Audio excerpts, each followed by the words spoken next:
Hoje pela manhã nós tivemos um ótimo panorama histórico. O Fernando depois veio me procurar e eu concordo muito com ele. Foi desleal com o Caio, né? O tema para o tempo. O tema é muito vasto e a gente poderia ficar muito tempo. E eu creio que nós voltaremos. Eu gosto muito de estudar história e eu sei que como igreja nós precisamos estudar história. Então, certamente, ao longo dos anos aqui, nós voltaremos nesse tema com mais tempo. Mas foi muito bom o panorama que nós tivemos hoje pela manhã.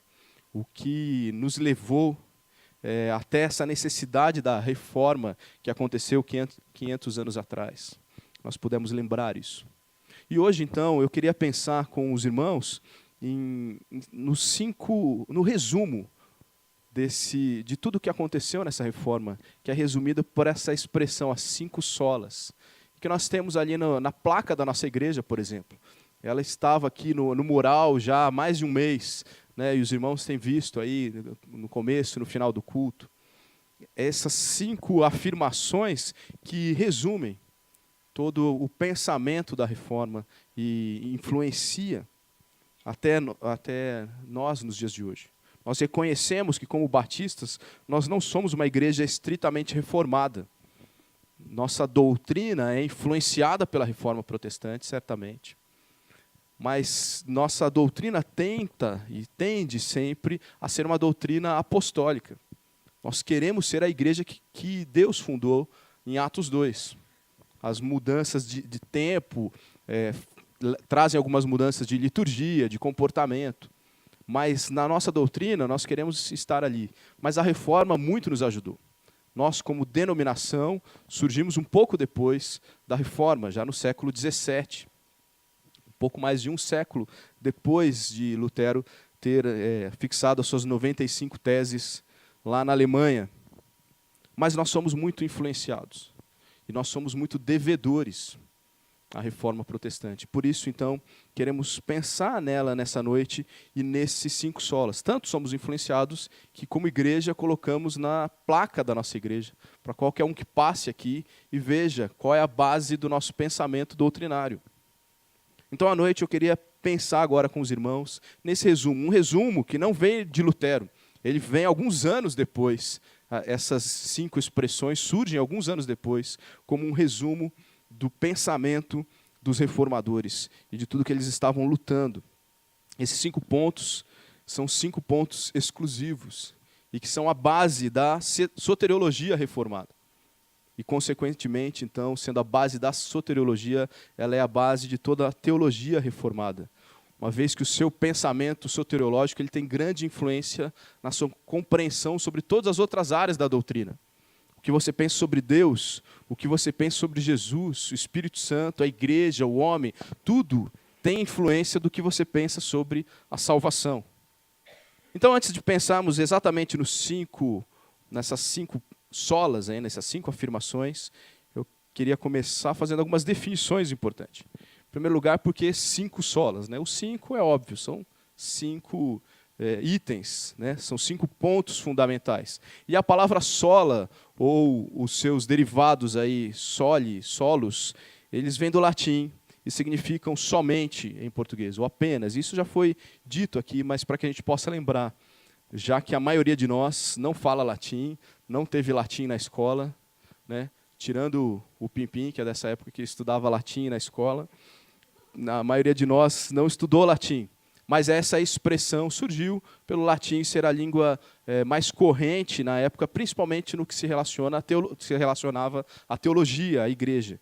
Então, essas 5 doutrinas apresentam 5 itens que não precisam de auxílio para garantir a salvação, para garantir o relacionamento do homem com Deus. 5 exclusivos, né? 5 somentes. Todos esses 5 pontos, implicitamente ou explicitamente, claramente, ele se contrapõe a algum ensino da Igreja Católica Romana à época da Reforma, no século XVI e nos séculos anteriores. Então, eles são uma resposta também a heresias ou a pensamentos fora da palavra de Deus que foram surgindo na época. E caso ainda também não seja claro para todos, a ideia de soteriologia, eu já falei um pouco aqui, é o ramo da doutrina, da teologia, que estuda a questão da salvação.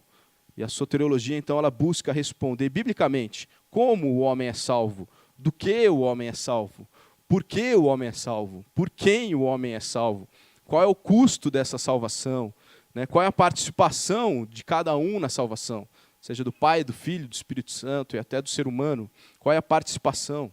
Então a soteriologia estuda essas áreas que envolvem a salvação. Então, como aprendemos, essa foi a questão mais controversa na época da Reforma, a questão da salvação. E de manhã o Caio expôs e apresentou isso, a questão das indulgências, doutrinas que não tem nada de bíblico, como o purgatório, por exemplo. E uma confusão que existia com relação à salvação na Idade Média. Então, os reformadores respondem, e esses 5 pontos resumem essa resposta. Então, assim, estudando esse tema, o sermão de hoje ele também é uma boa introdução para a nossa continuidade aqui nos domingos à noite. Domingo que vem, pretendo começar com os irmãos aqui o estudo do livro de Efésios. E a carta aos Efésios é muito importante também para entendermos as questões de salvação, e principalmente os 3 primeiros capítulos abordam muito essa questão.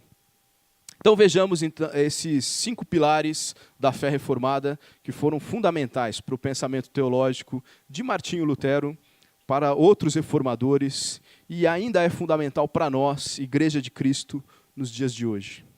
O primeiro ponto que eu queria destacar aqui, a primeira sola, é a sola fide, ou somente a fé.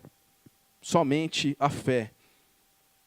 Diz a história que Lutero começou a sua compreensão lendo este versículo, eu queria ler com os irmãos, Romanos 1:17. Romanos 1:17. Diz o seguinte: porque no Evangelho é revelada a justiça de Deus, uma justiça que do princípio ao fim é pela fé, como está escrito, o justo viverá pela fé. Uma justiça que do princípio ao fim é pela fé. Como diz algumas versões, de fé em fé. Como está escrito, o justo viverá pela fé. Então, como eu disse, esse texto foi fundamental para que Lutero compreendesse essa doutrina de somente a fé. Quando então o monge foi lecionar o livro de Romanos, no seminário em que ele era professor, ele descobriu esse texto, e esse texto deixou ele bastante reflexivo. Justamente porque a grande dificuldade pessoal de Lutero era de conseguir se perceber justo diante de Deus. E ele tinha uma grande dificuldade com isso. Se você ler um pouco da história de Lutero, ou se você prefere você assistir o filme, né, Lutero, que resume um pouco da sua história, você vai ver como ele lidava muito com a culpa. Como ele tinha muita necessidade sempre de estar se confessando, como ele morria de medo de morrer e ter esquecido de confessar algum pecado, e assim por isso ele ser condenado. Como ele lutava nas madrugadas com medo, com culpa, porque ele cria que ele precisava se tornar justo diante de Deus. Mas esse texto o ajuda a compreender que é Deus que o torna justo através do sacrifício de Jesus. Então, após a sua compreensão, essa doutrina, sola fide, se tornou central para ele e também para todos os outros reformadores. E ele chegou a afirmar que sem essa doutrina, a igreja pode cair. Essa doutrina é essencial para definir se a igreja permanece ou cai, de tanto valor que Lutero deu para essa doutrina. Ele compreendeu que não são penitências, não são sacrifícios, boas obras, ou muito menos a compra de indulgências que livrarão o homem da condenação eterna. Mas é a fé na obra redentora de Jesus. Sola fide é a compreensão de que a justificação, que é declarada apenas por Deus, ela é recebida pelo homem somente pela fé, sem qualquer interferência ou necessidade de boas obras. Embora a fé salvadora, ela sempre seja evidenciada pelas obras, mas ela não é determinada pelas obras. E essa distinção é muito importante, porque alguns nos acusam que defendemos que as pessoas podem viver de qualquer jeito. Mas não, a salvação reconhecida pela fé, ela leva uma pessoa a uma transformação. E as suas atitudes, os seus atos, eles vão mudar, eles precisam mudar. Isso é uma demonstração de alguém que compreendeu verdadeiramente a salvação. que compreendeu como Deus o tornou justo. Quanto custou para Deus te tornar justo, me tornar justo? Custou o sacrifício do próprio Filho de Deus. Mas não é nada que eu faça que vai me levar até essa justificação. Essa doutrina, ela resume a fórmula: fé produz justificação e boas obras. Fé produz justificação e boas obras. Essa era uma frase muito defendida na época da Reforma. Uma frase que se tornou um jargão. A fé é que produz a justificação e boas obras. Porque o que era defendido pela igreja até então é que fé e as boas obras, elas rendem a justificação. Então, se você dizer que tem fé e você viver de uma maneira correta, você vai ser considerado justo diante de Deus. Mas isso não é o que a Bíblia ensina. O que a Bíblia ensina é, se você crê, você vai ser considerado justo. E por isso, então, você vai ter obras diferentes. Parece muito próximo, mas é uma mudança essencial e fundamental. Porque até os dias de hoje a gente percebe muita gente confusa com relação a isso. Tente conversar com alguém, não hoje, porque daí quem estiver aqui vai estar um pouco mais esperto, mas tente conversar com alguém e pergunte assim: você tem certeza da sua salvação? Se a pessoa responder que sim, pergunte por quê. Muita gente vai responder: porque eu faço tudo direitinho diante de Deus, porque eu busco seguir os mandamentos. Muita gente vai dizer: eu creio em Deus, mas eu também tenho vivido de uma maneira que agrada a Deus. Até os dias de hoje há uma grande confusão e nós precisamos continuar ensinando somente a fé. O argumento católico para essa frase é baseado numa má compreensão de Tiago 2, 14 a 17, que diz o seguinte: meus irmãos, qual é o proveito se alguém disser que tem fé, mas não tiver obras? Pode acaso semelhante fé salvá-lo? Se um irmão ou uma irmã estiverem carecidos de roupa e necessitados do alimento cotidiano, e qualquer dentre vós lhe disser: ide em paz, aquecei-vos e fartai-vos, sem contudo lhes dar o necessário para o corpo, qual é o proveito disso? Assim também a fé, se não tiver obras, por si só está morta.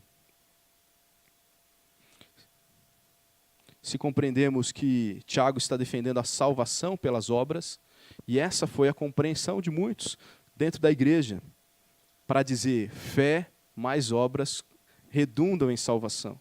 Mas se a gente compreender isso, nós estamos sendo incoerentes com o próprio livro de Tiago. Um capítulo antes, Tiago 1, 17 a 18, o mesmo autor, no mesmo livro, diz: toda boa dádiva, todo dom perfeito são lá do alto, descendo do Pai das luzes, em quem não pode existir variação ou sombra de mudança. Pois, segundo o seu querer, Ele nos gerou, ou Ele nos regerou, seria a tradução correta, que não existe no português essa palavra, né? Ele nos gerou pela palavra da verdade, para que fôssemos como que primícias das suas criaturas. Eu sei que esse texto merecia muito mais explicações do que o que eu trarei hoje, mas não resta dúvidas de que ele é claro em afirmar: a responsabilidade da salvação é única e exclusivamente de Deus. É Deus quem regenera, para que os seus santos sejam oferecidos como oferta. Então, no texto de Tiago 2, o autor, Tiago, presbítero da igreja, irmão do nosso Senhor Jesus Cristo, ele está ensinando como tentar identificar uma fé verdadeira e não como chegar até uma salvação. Sabe como você faz para identificar uma fé verdadeira? Você veja como a pessoa anda, como a pessoa vive. Se uma pessoa diz ter fé verdadeira e não ama, e não age, e não se preocupa com a necessidade do outro, talvez seja o momento de você questionar: é uma fé verdadeira? Essa pessoa realmente compreendeu essa salvação? Mas ele nunca, de maneira nenhuma, ele está defendendo que a sua atitude pode te conduzir até uma salvação. Somente a fé. Indulgências, orações ou quaisquer outras ações externas não acrescentam nada. E nada são. Todos possuem algum tipo de fé, isso é fato. Mas a fé, ela também não pode ser vazia. Ela não pode ser dirigida de uma maneira errada ou para o objeto errado. Muita gente tem fé. As pessoas, às vezes, têm fé nelas mesmas. As pessoas têm fé na fé. As pessoas têm fé. O brasileiro, então, ele tem muita fé. O brasileiro é supersticioso. Se você disser que vai acontecer, o brasileiro acredita. Ele tem fé até o fim.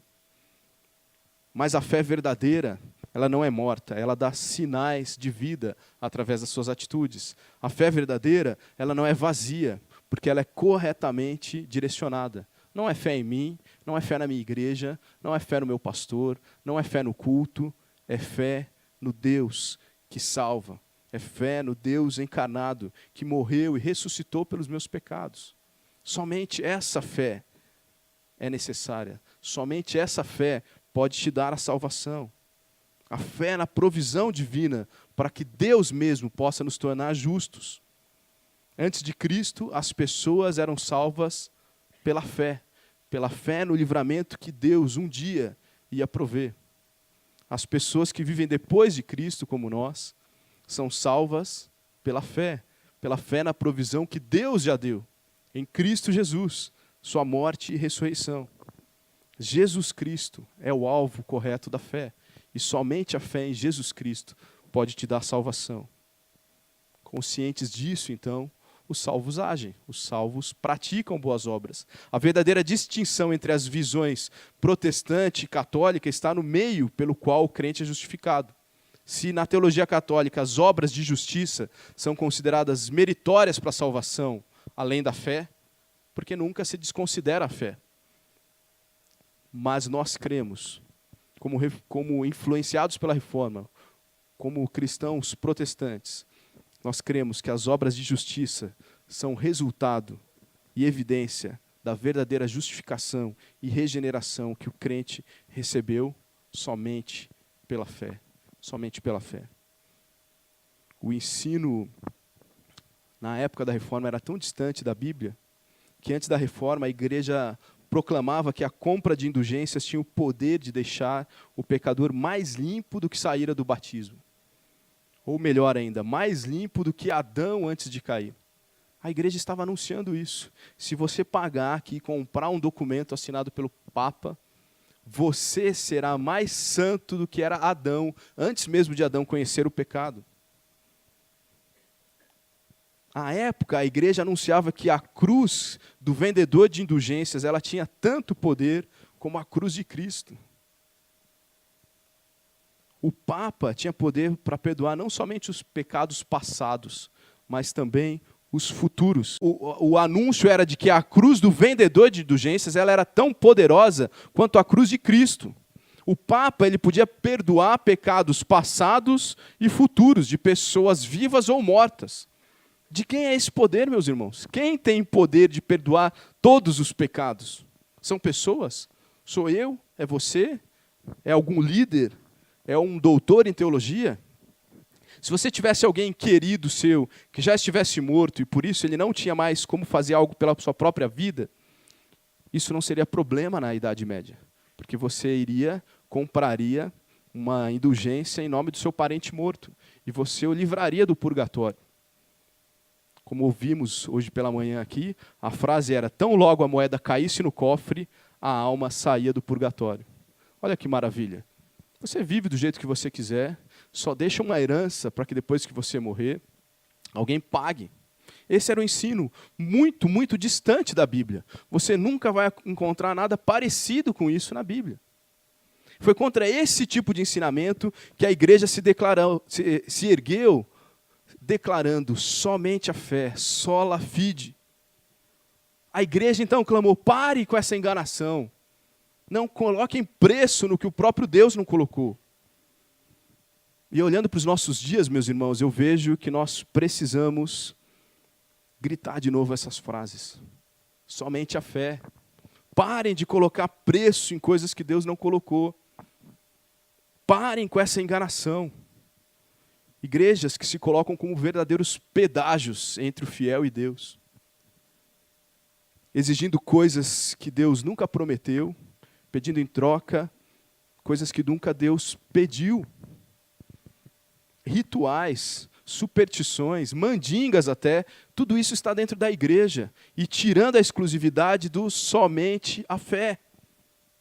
Não é a fé mais toque na arca. Não é a fé mais pague tanto. Não é, é somente a fé. Parece que tudo o que aconteceu na Idade Média está dentro de muitos lugares que se chamam igrejas hoje. Nós precisamos clamar, parem com essa enganação. Hoje, precisamos, dia após dia, proclamar que o acesso até Deus é somente pela fé. Hoje mesmo, nós precisamos nos lembrar que não há o que eu possa fazer para ser digno da salvação. Não há o que eu possa fazer para ser digno de um relacionamento com Deus. Mas, por outro lado, Deus já fez tudo o que era necessário para que você e eu pudéssemos ter acesso a Ele. Como? Pela fé. Acreditando no sacrifício de Jesus Cristo, sua morte e ressurreição, tendo certeza das coisas que você não pode ver. Pela fé em Deus, dependentes do eterno e infinito poder de Deus Pai. Nunca se esqueça, meu irmão, é somente pela fé. Juntos como igreja, nos dias de hoje, nós precisamos continuar clamando. Parem com essa enganação. É somente pela fé. E que dessa igreja nunca saia um ensino diferente disso. A segunda afirmação, a segunda sola, é a sola gratia, ou somente a graça. Esse segundo pilar está intimamente ligado com o primeiro, pois se a fé é o único modo de o homem se chegar até Deus e a salvação, a grosso modo poderia parecer que há alguma virtude humana na salvação. Então eu tenho a fé, então a minha fé me leva até Deus. Ainda que nós tenhamos definido, agora há pouco, muito bem, a ideia de que não são as obras, nós precisamos lembrar desse conceito da graça. É somente pela graça que nós somos salvos. Qualquer sombra de dúvida que podia pairar quando você pensou somente na fé, precisa agora, pensando somente na graça, ficar esclarecido. Efésios 2, 8 e 9 diz o seguinte: porque pela graça sois salvos, mediante a fé. E isso não vem de vós, é o dom de Deus, não de obras, para que ninguém se glorie. Sola gratia, então, é a compreensão de que a salvação vem por graça divina, ou na definição mais conhecida e mais clássica de graça, por um favor imerecido de Deus. Não é algo que nós merecemos. Ser considerados justos diante de Deus não é algo que nós merecemos. Não é algo que nós conquistamos. O texto de Efésios que lemos, ele é bem claro nessa afirmação. A salvação é somente pela graça. Essa doutrina é o oposto da doutrina católica do mérito e declara um monergismo divino na salvação. Deus age sozinho para salvar o pecador. Ainda que haja uma participação humana, crer pela fé, responder com a pública profissão da sua fé, essa participação não diminui em nada a exclusividade divina na salvação, tendo em vista que mesmo a fé é dom de Deus. Mesmo a fé com que você precisa responder a Deus, ela também vem de Deus. Portanto, a responsabilidade para a salvação não repousa sobre o ombro do pecador, em nenhum grau. Muitos católicos e até alguns chamados evangélicos nos dias de hoje creem numa sinergia, numa participação cooperativa entre Deus e o ser humano. Mas isso não é o ensino bíblico. Esse não é o ensino de Efésios 2, 8 e 9. E essa não foi a compreensão dos reformadores. Somente a graça, uma ação totalmente divina. Sola gratia significa que nada que o pecador fizer pode trazer-lhe o mérito para obter a graça de Deus, a salvação. Nada do que eu posso dar será suficiente. Nunca ninguém um dia poderá chegar diante de Deus e dizer: olhe para mim, Senhor, veja o que eu fiz. Deus não é devedor de ninguém. E Ele não é devedor em nenhuma área da sua vida. Ele não é devedor da sua salvação, mas Ele não é devedor em nenhuma outra área da sua vida. Como bem sintetizou o autor de hinos, Isaac Watts, no seu hino, quando eu examino a maravilhosa cruz, ele disse: se toda a criação me pertencesse, ainda assim seria um presente muito pequeno se comparado ao amor tão incrível, tão divino, que exigiria a minha alma, a minha vida, o meu tudo. que esse autor está dizendo é que se você tivesse o mundo inteiro para oferecer em gratidão a Deus, seria ridículo diante da salvação que você recebeu. Porque o que você e eu merecemos é destruição eterna por conta do nosso pecado. Mas pela graça, Deus, Ele nos alcançou. Nada do que eu posso dar é grande o suficiente. Por isso, hoje mesmo precisamos continuar anunciando que é somente pela graça que nós nos relacionamos com Deus. Não há aqui nessa noite, eu falo sem medo de errar, não há aqui nessa noite nenhum justo que não tenha sido tornado justo por causa da graça de Deus. Ninguém que tenha feito algo bom o suficiente para um dia poder chegar diante de Deus e dizer: Deus, olha bem aqui para mim, veja o que eu fiz. Isso para mim não é um motivo de vergonha, é um consolo. É um consolo. Se você se sente envergonhado diante de Deus pela vida que você leva e sente que não merece ter um relacionamento com o Deus eterno, bem-vindo ao time, você está no caminho certo. Ninguém merece um relacionamento com Deus. Assim eram todos que hoje têm um relacionamento com Deus, todos que têm caminhado e servido a Deus. Todos nós que um dia confessamos a Cristo como Salvador, reconhecemos, não tem nada que eu possa dar para Deus. Mas Deus já fez tudo o que era necessário. Só podemos pensar e agir de uma maneira diferente, porque Deus primeiro veio até nós e nos transformou. Foi sua graça que permitiu essa realidade em nossas vidas. Hoje, nós precisamos continuar compreendendo que é somente pela graça. Ao contrário do que muitas ditas igrejas ensinam por aí. Deus não nos deve nada, e se recebemos algo do Senhor, é por causa da sua infinita graça. Você nunca vai tornar Deus devedor de um salário melhor para você, de um carro melhor para você. Deus não te deve nada. Mesmo você, cristão, que foi lavado dos seus pecados, salvo eternamente, que se tornou a habitação do Espírito Santo de Deus, não há nada tão bom em você que você possa fazer com que Deus se torne seu devedor. Você anda em obediência, em santidade, é por gratidão. Nós cantamos isso agora há pouco. Enquanto eu espero, eu vivo em santidade. Mas eu não vivo em santidade para um dia poder chegar diante de Deus e Deus, veja aqui o que eu fiz. Nem na eternidade e nem agora. Deus não nos deve nada. É somente a graça de Deus que faz com que a gente receba muitas coisas de Deus. Infinitamente mais do que pedimos ou imaginamos. Se você receber algo nessa vida, será por causa dessa graça. A mesma graça que já te garantiu a salvação eterna. Hoje, então, igreja, precisamos continuar anunciando. É somente a graça. Não há barganha com Deus. Deus não é o gênio da lâmpada. Não há o que eu possa questionar de Deus. Nós temos infinitamente mais do que nós merecemos. A terceira afirmação, então, é solos Christus, ou somente Cristo. A crise de Lutero com a venda de indulgências o levou para esse terceiro pilar. Nada pode tomar o lugar de Jesus Cristo na salvação do perdido. E a venda de indulgências fazia exatamente isso. O Papa pode perdoar pecados passados e futuros. Uma moeda num cofre salva pessoas que já morreram.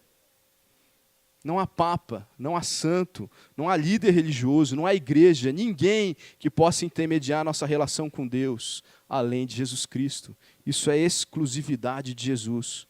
O próprio Jesus Cristo defendeu a sua exclusividade. João 14,6, Jesus disse: eu sou o caminho e a verdade e a vida. Ninguém vem ao Pai se não for por mim. Não é pela igreja, não é pelo seu pastor, não é pelas suas obras, é por Jesus Cristo.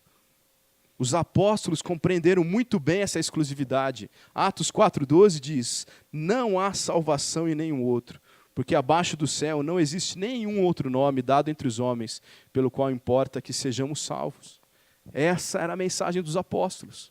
Essa, de novo, era a mensagem dos reformadores. Porque não existe mediador entre Deus e os homens que não seja Jesus Cristo. Porquanto há um só Deus e um só mediador entre Deus e os homens, Cristo Jesus, homem. 1 Timóteo 2,5. Solos Cristos é o ensinamento, então, de que Cristo é o único mediador entre Deus e a humanidade.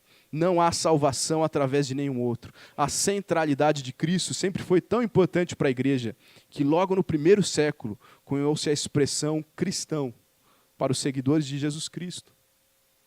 Os discípulos de Jesus, eles passam a ser chamados de cristãos, que, como muitos dos irmãos já sabem, significa pequenos cristos. Porque Cristo é fundamental na nossa vida. Porém, com o tempo, Cristo foi sendo deixado de lado pelos seus discípulos, sendo deixado de lado pela igreja. Então, na igreja medieval, muita gente passou a dividir o espaço que antes era exclusivo do Filho de Deus. Então, na Idade Média, os cristãos passam a ser conhecidos por sua ordem monástica, por exemplo. Ele não é mais cristão, ele é um beneditino. Ele não é mais um cristão, ele é um franciscano. Ele não é mais cristão, ele é da ordem de Jerônimo. E por aí vai. Ou alguns sendo conhecidos pelo santo ao qual era devoto. E nas pequenas coisas, Cristo vai perdendo a centralidade. Isso também justifica a grande importância desse pilar. Parece óbvio, mas mesmo hoje precisamos repetir, e foi necessário ser repetido no século XVI. Não existe cristianismo sem Jesus Cristo. Não existe cristianismo sem Cristo. Como bem afirmou o reformador Ulrich Zwinglio, Cristo é o cabeça de todos os crentes, os quais são o seu corpo. E sem ele, o corpo está morto. Porque não existe corpo vivo sem cabeça. Se nós tirarmos a cabeça da igreja, a igreja morre. Se nós tirarmos Cristo do cristianismo, isso passa a ser qualquer outra seita, menos a igreja de Cristo, a igreja cristã, menos a igreja de Deus. Nós precisamos urgentemente, de novo, ouvir solos Cristos nos nossos dias, onde temos uma teologia pluralista avançando. O pluralismo é basicamente a crença de que as religiões do mundo são igualmente válidas, igualmente verdadeiras na sua comunicação da verdade. E eu já ouvi, já li, infelizmente, de um pastor batista bem conhecido em nosso meio, que disse, tanto faz se você chama de Buda, de Gandhi, de Jesus Cristo. Não importa. O que importa é a sua fé. Não, é somente Cristo. Claro que importa. Importa muito como você chama, porque só há cristianismo com Jesus Cristo. Só há relacionamento com Deus através de Jesus Cristo. E não sou eu que estou dizendo isso. Foi o próprio Jesus Cristo que disse. Então, se um dia alguém te acusar de exclusivista, você vai dizer, eu sou, porque eu sou cristão. E o meu mestre, ele era exclusivo. Ele disse que não há outro caminho. Nunca podemos esquecer, Jesus foi exclusivista. Nós precisamos urgentemente, em nossos dias, ouvir solos Cristos, onde muitas igrejas têm dividido a supremacia de Cristo com a sua própria autoridade. Essa é a igreja. Tem dividido a supremacia de Cristo com a oferta. Pague, que Deus vai se tornar seu devedor. Tem dividido a supremacia de Cristo com o poder do pastor. Toque naquele pastor, que você vai ter a sua vida transformada. Uma oração, uma unção com óleo de alguém que é poderoso. Transformando Cristo apenas em uma opção no leque da salvação. Ou muitos, inclusive colocando Jesus Cristo como um coitado, que está clamando pela sua vida, como se precisasse de mim e de você. Esse não é o Jesus Cristo, Deus encarnado, Deus Todo-Poderoso. Pastores que afirmam ter tanto poder que se comparam com o próprio Redentor. No alto de sua soberba, eles tentam multiplicar os seus títulos. E daí eles não podem mais ser pastores. Eles têm que criar títulos que eles acham mais nobres. E assim conseguem enganar muitos com a afirmação de que tem mais poder até do que o próprio Jesus Cristo. Veja o que disse esse pastor aqui de uma igreja que eu não vou citar o nome. Mesmo usando o nome de Jesus, eu já tive experiências diante de problemas, diante de demônios manifestados diante de mim, que só com o nome de Jesus não funcionou. Mas eu me revoltei e mandei aquele demônio embora. Nós precisamos urgentemente voltar para solos Cristos. Nunca podemos nos esquecer que não há perdão sem derramamento de sangue, que foi Cristo quem pagou esse preço. Se somente por Cristo podemos ser salvos e ter relacionamento com o Pai, somente Ele pode definir como será a nossa vida. E Ele precisa ser o alvo que nós vamos buscar. É por isso que nós vivemos também em santidade, buscando a estatura do varão perfeito. E quem é o varão perfeito? Jesus Cristo encarnado.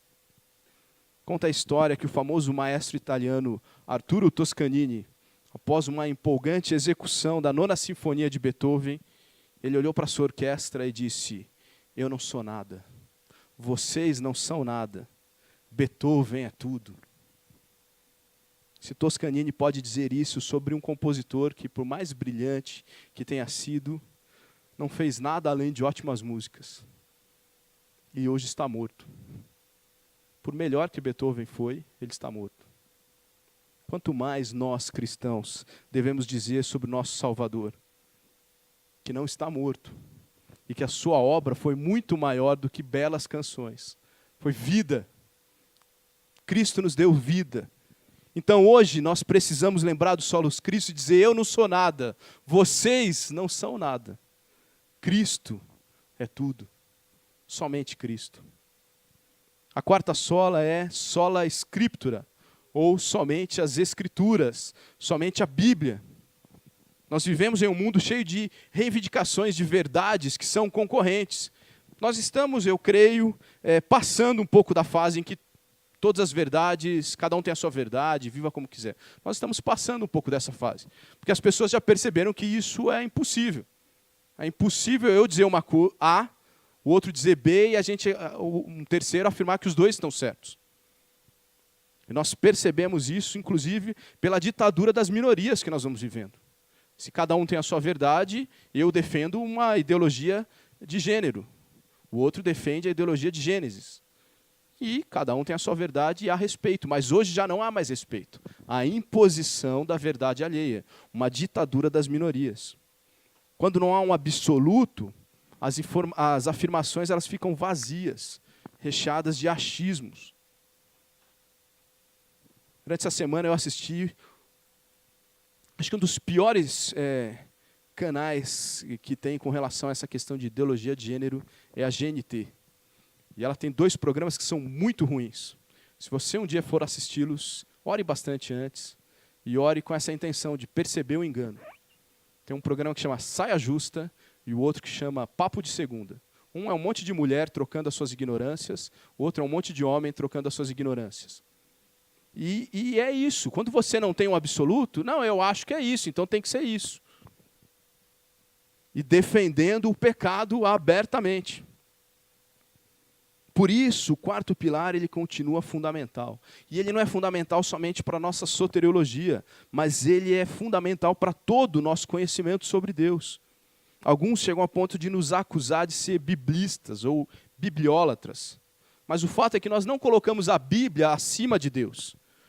Mas nós reconhecemos sinceramente que somente a Bíblia é fonte confiável para sabermos quem é Deus, para conhecermos Deus.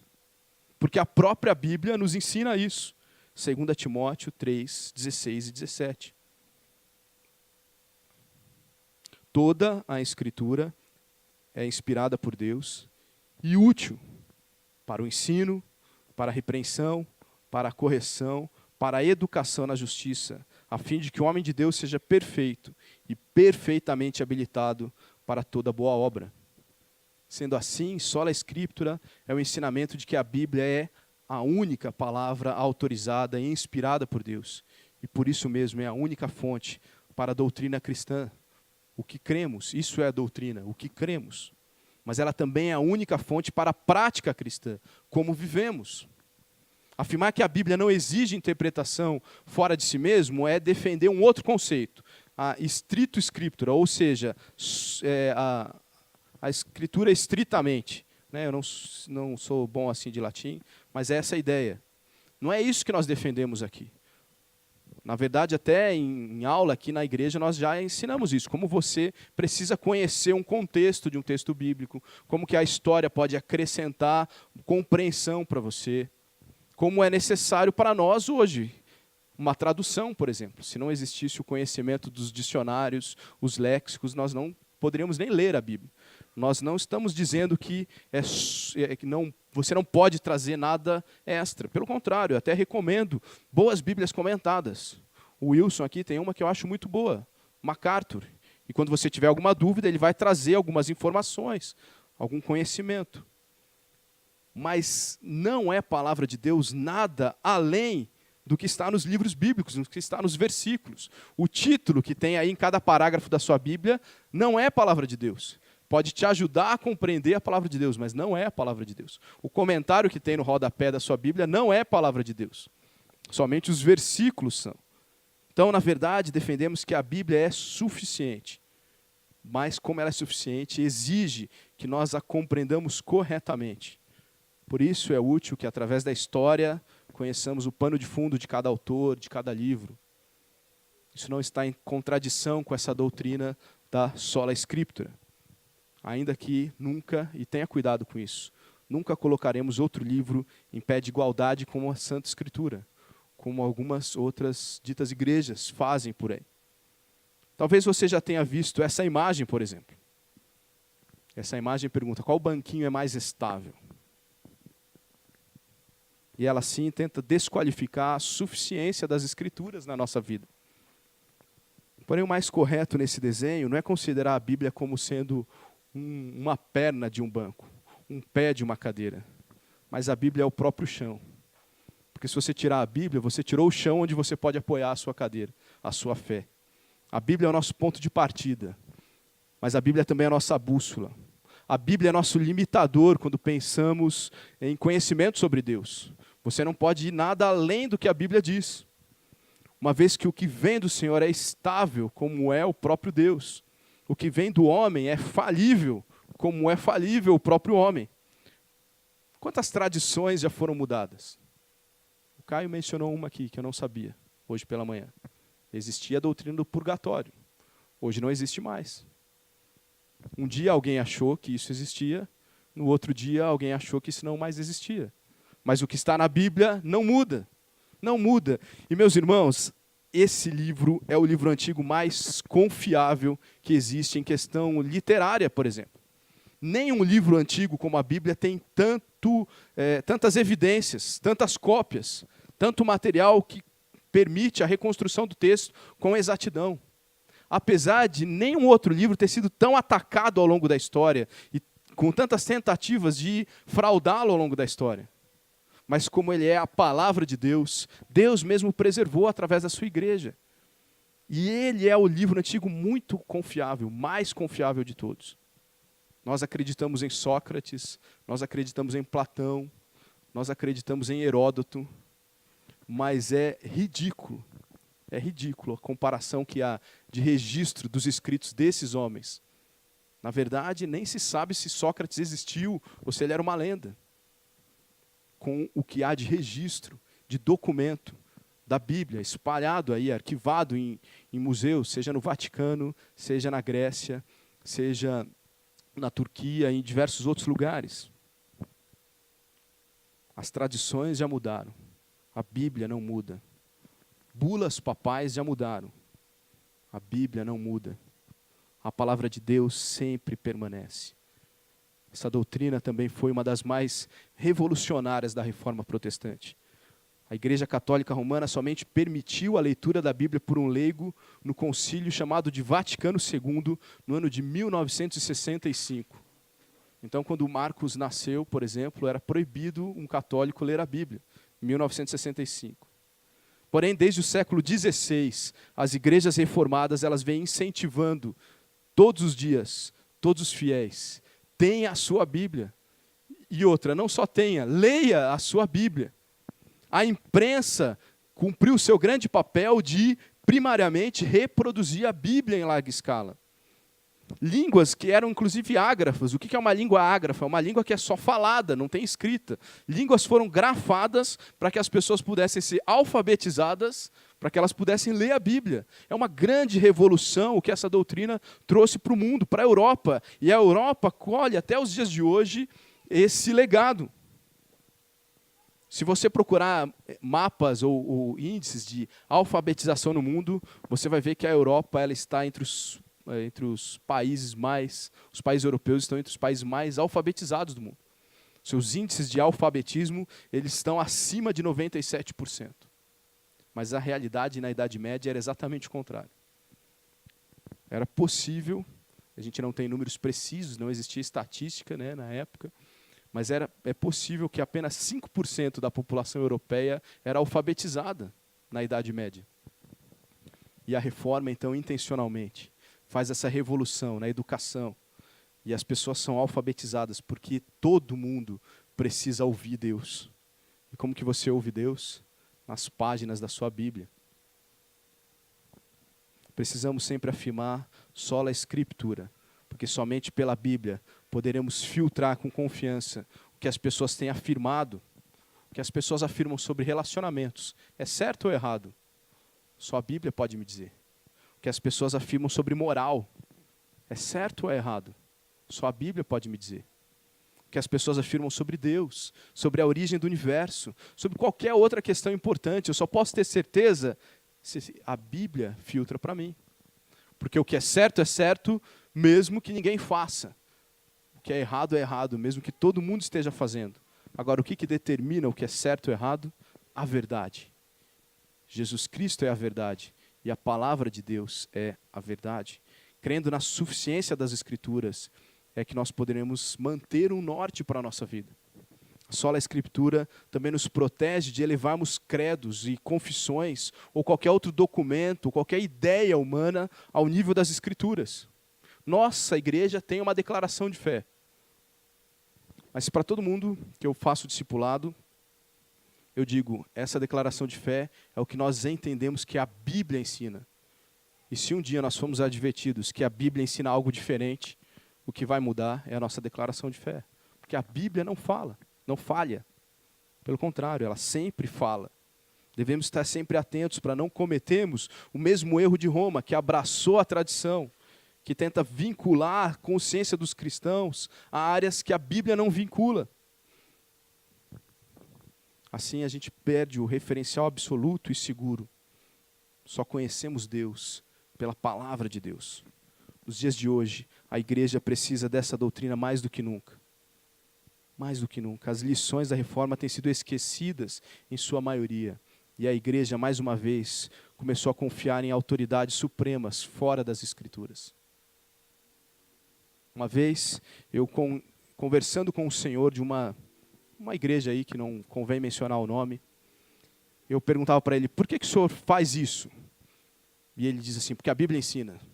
E eu falei, onde a Bíblia ensina? E ele respondia, eu não sei, meu pastor que disse. Você não pode fazer isso. Você não pode viver do jeito que eu digo.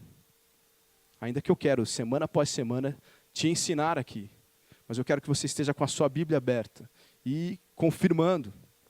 Paulo disse que os cristãos bereanos eram mais nobres, porque eles conferiram tudo que Paulo ensinou na palavra de Deus. As lições da reforma têm sido esquecidas. A fim de levar a igreja de volta à sola Escritura, nós temos que pregar as Escrituras e toda a Escritura, sem escolher parte. Somente a palavra de Deus tem o poder de transformar e reformar nossas igrejas. Como cristão, então, leia a sua Bíblia, confira na sua Bíblia o que é ensinado aqui na sua igreja, filtre pela Bíblia o que é dito como verdade em qualquer outro lugar, ensine seus filhos a amar e valorizar a Bíblia, ensine para eles que a Bíblia, e só a Bíblia é a autoridade final, e não a opinião do papai e da mamãe. Se você tem que falar não para o seu filho, diga não baseado na Bíblia, porque Deus ensinou assim. Viva de acordo com a Bíblia. Nunca deixemos de crer e viver a suficiência das Escrituras para todos os problemas não físicos do ser humano. E em quinto, e caminhando para o fim, só lhe deu glória, ou somente a Deus a glória, somente glória a Deus. Todas as confissões de fé sérias que eu conheço, elas afirmam nas suas linhas iniciais que o propósito da existência do ser humano é glorificar a Deus. Você já leu isso em algum lugar? Qual que é o propósito do ser humano? Glorificar a Deus. Mas essas declarações de fé, essas confissões, elas fazem isso porque é um ensinamento bíblico, desde o Antigo Testamento até o Apocalipse. Romanos 11:36 diz, porque dele, e por ele, e para ele são todas as coisas. Quem é ele? Deus. A ele, então, pois, seja a glória eternamente. Dar glória a Deus é honrá-lo. Ele merece toda a glória por causa de quem ele é. E também por causa do que ele fez. Sua glória é seu esplendor, sua beleza, sua grandeza, seu poder. Sua glória é sua fama, seu nome conhecido em toda a terra. Porque desde o início esse foi o plano de Deus. O que Deus disse para Adão e Eva? Crescei, multiplicai e encham a terra da minha imagem e semelhança. Eu quero ser conhecido em toda a terra. E essa é a glória de Deus. Só lhe deu glória ao ensino de que toda fama, toda exaltação, toda adoração é devida somente a uma pessoa, Deus, o único Deus vivo e verdadeiro. Considerando a nossa condição, nós somos grandes devedores quando reconhecemos que a salvação é realizada única e exclusivamente através da vontade desse Deus. A glória de Deus também é a sua santidade exposta. A glória de Deus é como designamos a beleza. Se você tem um senso de belo, é porque existe a glória de Deus. Se nós temos um senso de justiça, é por causa da glória de Deus. A glória de Deus é definitiva, é o padrão absoluto. Os reformadores acreditavam que os seres humanos, mesmo os santos canonizados pela Igreja Católica, mesmo os papas, mesmo a hierarquia eclesiástica, eles não eram dignos da glória que estava sendo concedida a eles. Não se deve exaltar pessoas por suas obras, mas sim louvar e dar glória a Deus, quando pessoas conseguem ter obras boas. Como é triste ver que em muitos contextos, no ambiente da igreja, a adoração está nas pessoas e não no Senhor. Assim, a glória de Deus acaba sendo dividida. Pastores que se autoexaltam, se promovem, aceitam um culto que é prestado a eles, pessoas que servem a eles, alimentam seus egos, líderes que se esforçam e usam de qualquer meio para ter destaque, serem considerados importantes. Tudo isso foge do ensino, só lhe deu glória. Uma vez me perguntaram se eu não tinha medo que as pessoas viessem para a nossa igreja por minha causa. E eu respondi sinceramente, eu não tenho medo que as pessoas venham para a igreja por minha causa. As pessoas vão vir aqui por causa de alguém. É um seu amigo, ela vai vir talvez porque gosta da música ou porque gosta de você. Eu tenho medo é que elas fiquem aqui por minha causa. Porque eu não sou a igreja. Essa igreja já existia antes de mim. Essa igreja vai continuar existindo depois de mim. Essa igreja já existia antes de você. Ela vai continuar existindo depois de você. Mesmo que você seja um membro fundador dessa igreja, você foi ferramenta nas mãos de Deus para começar essa comunidade aqui. Mas essa igreja vai continuar existindo depois de você, porque você não é a igreja. As pessoas podem e devem vir à igreja por sua causa, porque você está chamando, porque você está fazendo relacionamento, porque você está dando um bom testemunho, porque você está desafiando a pessoa com o seu procedimento. O que elas não podem é ficar aqui porque elas te amam somente. Elas precisam ficar aqui porque elas amam a Deus, porque a glória é somente de Deus. Só lhe deu glória, precisa ser sempre relembrado de nossos dias. Muitas igrejas têm cultos que pegam o espectador desinformado de surpresa. É capaz de, em algumas igrejas, as pessoas entrarem e saírem da reunião sem saber para quem que era aquele culto. Só lhe deu glória, é o que nos leva a orar ao único Deus vivo e verdadeiro. Só lhe deu glória, é o que nos leva a cantar músicas que exaltem a Deus, os atributos de Deus, os feitos de Deus, o único Deus eterno. Só lhe deu glória, é o que nos leva a pregar todas as semanas as palavras do único Deus, Criador e Senhor. É por Ele, para Ele, que não só essa igreja existe, mas cada um de nós existe, que todo o universo existe. Nunca podemos nos esquecer disso. Precisamos sempre demonstrar com nossas atitudes que cremos nisso. Só lhe deu glória. Só Deus merece a glória.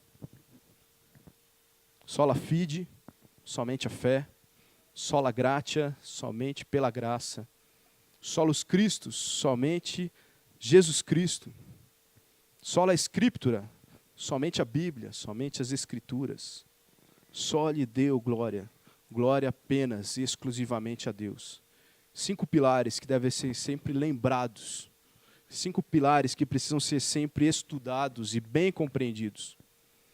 O grande legado da reforma é que creiamos e ensinemos esses 5 pilares, que são fundamentais para a saúde da igreja, fundamentais para a saúde da nossa vida cristã. O movimento da reforma do século XVI tirou a igreja do desvio em que ela se encontrava, trouxe ela de volta para o caminho. Porém, a história, como vimos alguns exemplos aqui, mostra que no decorrer dos séculos, a igreja tem se desviado de novo. E ela precisa continuar deixando que a reforma aconteça. O Caio foi humilde hoje de manhã, quando ele disse, eu não estou propondo uma nova reforma. Mas talvez nós, como igreja, precisemos propor uma nova reforma. Há muito engano. Há muita divisão de glória por aí. Há muita divisão de atenção. Há muita divisão de acessos a Deus. Nós precisamos levantar e dizer, Deus não disse isso. Chega de enganação. Deus não ensinou assim. As práticas que ferem qualquer desses pilares, qualquer dos ensinos bíblicos, precisam ser deixados de lado, sempre resultando em um retorno para a palavra de Deus. Na próxima terça-feira, então, celebraremos 500 anos da Reforma Protestante. Por isso temos que louvar a Deus pelo seu cuidado com a igreja, enquanto oramos para que possamos sempre, dia a dia, continuar em reforma, buscando cumprir a missão do Senhor com fidelidade.